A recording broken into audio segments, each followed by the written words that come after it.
6 p.m. on a Tuesday here in Korea. Welcome to our newscast. I'm Daniel Che. Let's start with the headlines. The Korean government vows to work out the fine print on the breakthrough agreement resolving Japan's wartime sex slavery issue, while top officials quickly get to work on establishing a foundation to support the surviving women. But is it enough to quell the voices of discontent? For the first time, Chinese shipyard overtakes a Korean competitor to rank in the top 5 for global backlog orders. Four South Korean shipbuilders firmly maintain their leading positions, but China is catching up quickly. Korea opens a new center designed to support startups in the creative content industry. It's part of President Park Geun-hye's larger plan to make it a core growth engine for Korea. Let's begin with the latest on this week's landmark deal between Seoul and Tokyo on the issue of Japan's wartime sexual enslavement of Korean women. Monday's agreement was a significant step forward for the two countries, but as our Lee Soo-eun tells us, there are still some major points of contention that need to be ironed out. The agreement between Seoul and Tokyo on the issue of wartime sexual slavery has been called historic, landmark, breakthrough. But major points of contention remain, raising questions about whether the issue will be fully resolved. Under the agreement, Tokyo offered a formal apology to the elderly women survivors, saying the Japanese government, quote, feels responsible and promised to pay Seoul $8.3 million for the establishment of a foundation that will offer medical and other services to the women. Japan did not, however, specify whether its responsibility is moral or legal, nor did it say whether the funds offered are to be considered a form of compensation or reparations. Of the two, only reparations imply legal compensation for losses caused by illegal acts. The deal cannot be seen as an advance because the Japanese government is simply repeating what previous administrations have said. The deal should have included a line banning the use of offensive language by Japanese politicians and others that have insulted the victims or distorted history. Another sticking point is whether the statue of a young girl symbolizing the women who were forced to serve as sex slaves will be moved from its current location across the Japanese embassy in Seoul. Tokyo wants the statue moved, but Seoul has long objected to the idea. In his statement announcing the agreement, Korea's foreign minister didn't offer many clues to Seoul's positions on the matter. Seoul will hold talks with related organizations to bring about an appropriate action. However, Japan's Foreign Minister Fumio Kishida, speaking after the announcement, told Japanese reporters he understood that the statue would be moved. However, Japan's Foreign Minister Fumio Kishida, speaking after the announcement, told Japanese reporters he understood that the statue would be moved. If that were to happen, it would likely draw objections in Korea. Now, in other news, Korean shipbuilders once dominated the global market, but times appear to be changing, weighed down by enforced restructuring amid falling orders and massive losses. Chinese players are starting to make their presence felt within the industry's elite. Kim Min-ji has the details. Are Korean shipbuilders' golden days almost over? For the first time ever, a Chinese shipyard has broken into the top 5 global players in terms of order backlog. According to UK-based Clarkson Research Services, Shanghai Waigaojiao Shipbuilding had an order backlog in November of just over 3 million compensated gross tons, an indicator of the level of shipbuilding output. That puts the Chinese company in 5th place. All of the top 5 positions have been held by Korean shipbuilders until now. Ranking first was Daewoo Shipbuilding and Marine Engineering with 8.2 million CGTs, followed by Samsung Heavy Industries with just over 5 million. Korean shipbuilders have been engaging in belt-tightening measures after posting eye-watering losses in recent months, mainly brought on by delayed constructions and cancelled orders, as well as rising costs.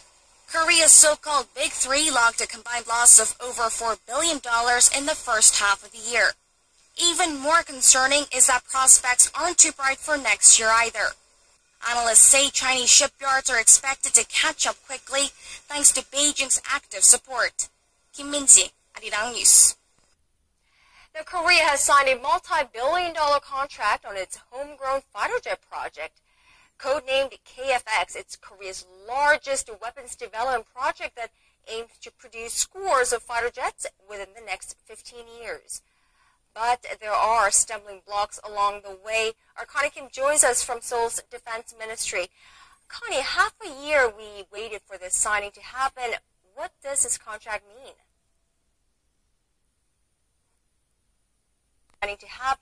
What does this contract mean?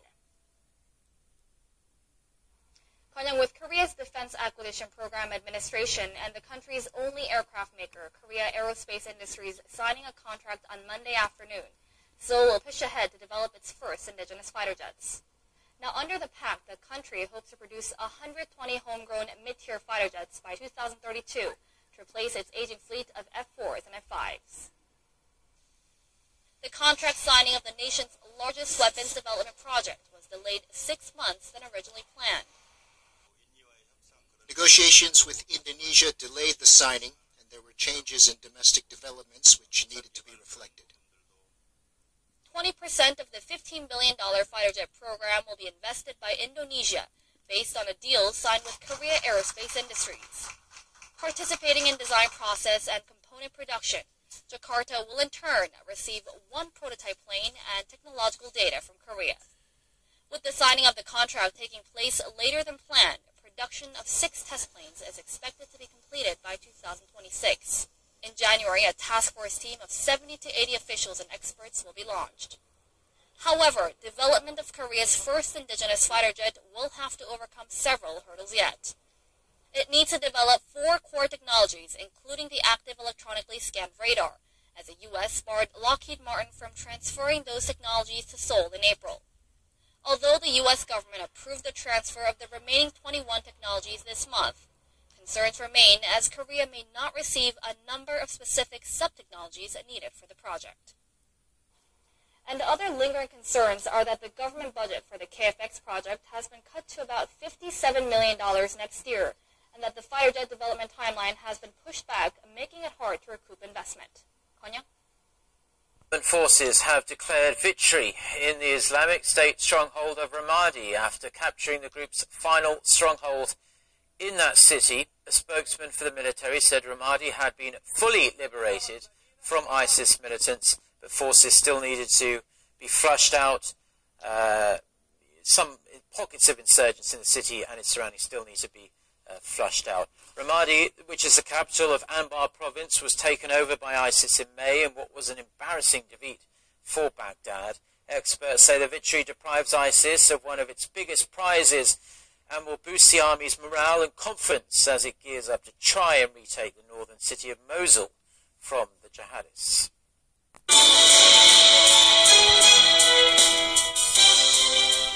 Thanks for starting your week with us. Hello and welcome to Business Daily. I'm Ijun in Seoul. Before we get started, let's take a quick look at what highlights we have lined up for you today. With the year nearing to an end, we take a look at how global stock markets did this year and what factors might affect Korea's market performance in the new year. Korea's real estate market boomed this year thanks to the record low interest rate, but growing household debt, oversupply, and tighter lending rules might signal an end to that boom. But first, Korea's household and corporate debt to GDP ratio hit a record high in the third quarter amid already growing concerns that the country's debt levels are posing serious risk.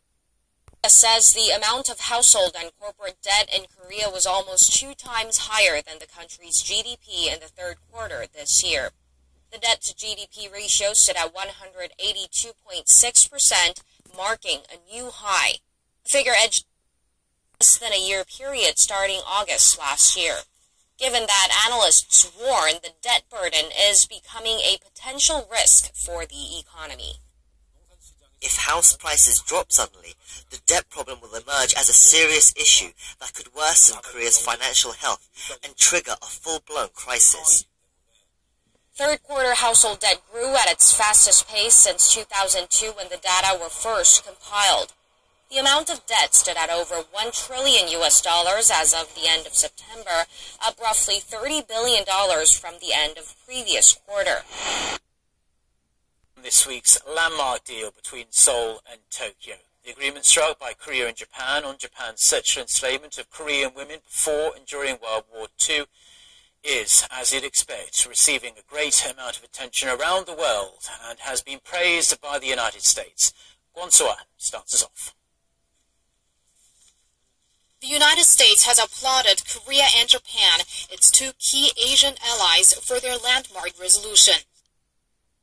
Around the world and has been praised by the United States. Kwon So-ah starts us off. The United States has applauded Korea and Japan, its two key Asian allies, for their landmark resolution. Secretary of State John Kerry said in a statement Monday the deal will, quote, promote healing and help to improve relations. U.S. National Security Advisor Susan Rice praised the two countries for reaching the agreement that, quote, addresses the tragic treatment, unquote, of sex slaves during World War II. The U.S., however, noted the issue is not completely settled for the women. I'm aware, as we all are, that there are continued grievances, people who feel aggrieved, even with this agreement. That's really for the government of South Korea, working with its own citizens. China has taken a more World War II. The U.S., however, noted the issue is not completely settled for the women. I'm aware, as we all are, that there are continued grievances, people who feel aggrieved, even with this agreement. That's really for the government of South Korea, working with its own citizens. China has taken a more guarded stance, urging Japan to deal with its historical issues in a responsible way. A spokesman for China's foreign ministry said Beijing hopes improved bilateral ties between Korea and Japan can be conducive to regional peace and stability. He then repeated China's long-standing position, saying Japan's forced recruitment of so-called comfort women was a serious crime against humanity. Meanwhile, as part of the agreement, Seoul and Tokyo vowed to take a step back from denouncing each other in the international arena. Under the premise that the Japanese government fully implements the agreement, the Korean government, along with that of Japan, will refrain from raising criticism or condemnation on the issue in the international community, such as the United Nations. UN Secretary General Ban Ki-moon welcomed Monday's deal too, but not everyone is happy with it. A civic group that represents the elderly survivors, the Korean Council for the Women Drafted for Military Sexual Slavery in Japan, criticized the deal, saying people actually need to unite to inform the international community about Japan's past wrongdoing. Kwon So-ah, Arirang News.